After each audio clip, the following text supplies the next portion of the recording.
Ya, masih mengulas kembali ya kisah-kisah lama yang pernah saya alami pada saat itu. Kebetulan ini adalah pengalaman saya di tahun 2015 atau 2016 gitu ya.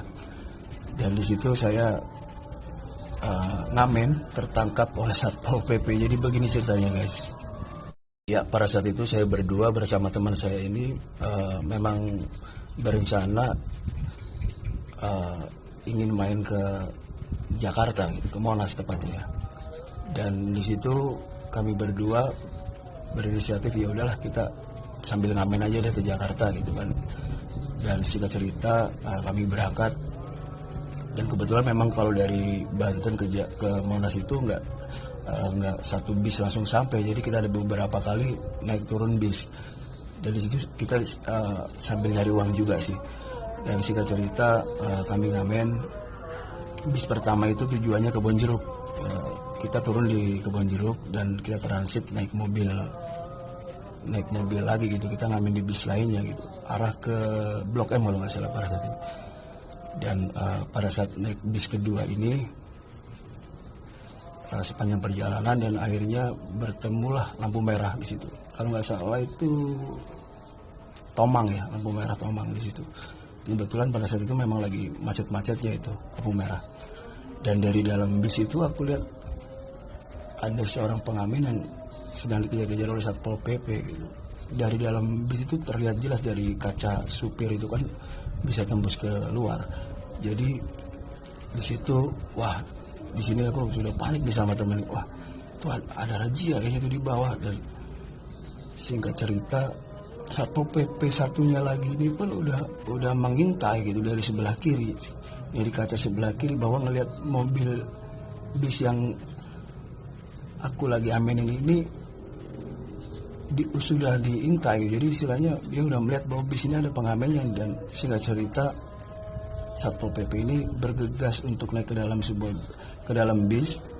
Ada 2 orang ya kalau nggak salah, 2 orang Satpol PP yang naik dari pintu depan dan pintu belakang. Dan di sini situasi udah nggak kondusif. Dan singkat cerita aku berinisiatif untuk menaruh sebuah gitar di di atas laci tas itu. Kalau bis kan biasanya kan ada lacinya itu di atas. Dan singkat cerita aku taruh gitar itu di atas laci, dan aku di situ berpura-pura menjadi seorang penumpang. Aku cari tempat duduk yang kosong, dan singkat cerita aku duduk, teman aku duduk, dan berpura-pura menjadi selayaknya penumpang biasa. Dan herannya di sini Satpol PP-nya sangat jeli sekali. Apa mungkin memang dari luar Satpol PP ini sudah melihat jelas gitu. Dan akhirnya mau nggak mau kita tertangkap di situ. Dan singkat cerita, saya berdua bersama teman saya ini dimasukkan ke dalam sebuah mobil, dan di mana mobil tersebut sudah banyak sekali pengamen-pengamen yang terciduk pada saat itu. Bahkan di situ bukan hanya pengamen, ada pengemis, bahkan macam-macam, ada ibu-ibu, ada bapak-bapak, ada anak kecil, bahkan banyak sekali gitu di dalam mobil tersebut. Dan singkat cerita, kami berdua dibawa ke,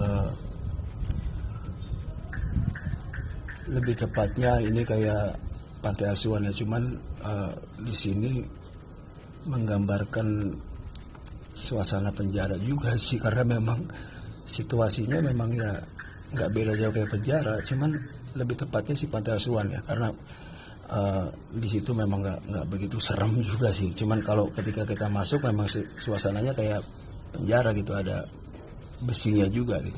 Dan singkat cerita, kami berdua dimasukkan ke dalam sebuah sel. Dan di mana di dalam sebuah sel itu sudah banyak sekali pengamen-pengamen yang tertangkap gitu. Bahkan di situ kayaknya sih sudah seperti keluarga ya. Jadi ketika saya bersama teman saya ini masuk, situasi di situ yang saya gambarkan ya layaknya kayak orang lagi kumpul aja, gimana sih, kumpul di gardu gitu, kayak ada yang main catur, ada yang lagi kerok-kerokan gitu. Jadi banyak sekali macam-macam. Dan singkat cerita, saya dimasukkan ke dalam sebuah sel. beberapa kali saya ketika saya masuk di dalam sebuah sel, beberapa kali saya ditanyakan oleh mungkin yang udah lama kali di situ ya, ditanya bla bla bla bla, dan singkat cerita ya adalah beberapa kayak saya disuruh bersihin WC gitu-gitu, kayak suruh mijitin apa segala macam. Itu sempat saya lakukan pada saat saya ada di sel. Dan singkat cerita, alhamdulillah cuma 1 hari 1 malam saya pada saat itu. Dan situasi di dalam sel ini banyak sekali, ada juga beberapa pengamen yang nangis gitu, nangis semalaman gitu kan, kayak ini gimana keluargaku di rumah ini segala macam gitu. Dan memang di situ nggak kondusif gitu, banyak ada yang nangis ini segala macam, mikirin keluarganya yang ada di rumah, mungkin dia tulang punggung juga mungkin. Dan ya memang begini adanya gitu. Jadi dalam benakku juga ya aku gelisah juga sih ada di dalam posisi ini gitu. Tapi mau nggak mau ya mungkin ini juga memang suatu kesalahan di dalam diri kita, ya istilahnya ya udah kita coba jalanin gitu. Dan singkat cerita saya menghabiskan malam di sel tersebut. Kita cerita, alhamdulillah cuma 1 hari 1 malam saya pada saat itu. Keesokan harinya kami berdua, saya dan teman saya ini, keesokan harinya didata oleh Satpol PP tersebut. Jadi dimintai sebuah identitas. Dan kebetulan alhamdulillahnya pada saat itu saya membawa lengkap gitu identitas saya, KTP, kayak KTP, SIM segala macam ada di dalam dompet. Dan alhamdulillahnya memang itu menjadi sebuah kekuatan saya untuk bisa keluar dari tempat tersebut gitu. Dan pada saat itu ada beberapa kali sebuah pertanyaan di sini gitu. Seingatku pada saat itu Satpol PP ini memberikan sebuah pertanyaan seperti ini. Alasannya apa gitu? Alasannya apa ngamen? Dan di situ aku jawab, aku tadinya cuman iseng sih Pak, karena memang tujuanku emang pengen ke Monas, pengen melihat Monas pada saat itu ya. Nggak tahu juga kalau memang di daerah situ rawan sekali Satpol PP, dan ya aku berterus terang aja, aku emang ke Jakarta ini ngamen pengen ke Monas gitu, pengen lihat Monas gitu. Dan di situ beberapa kali pertanyaan dilontarkan dan alhamdulillah saya jawab dengan jujur semua. Dan alhamdulillah Satpol PP memberikan toleransi untuk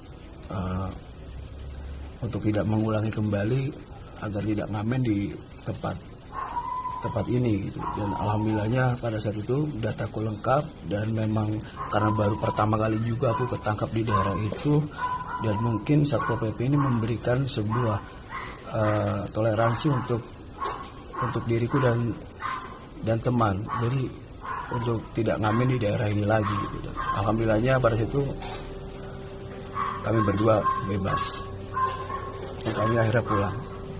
Tapi gitar pada saat itu aku nggak bawa, aku tinggal di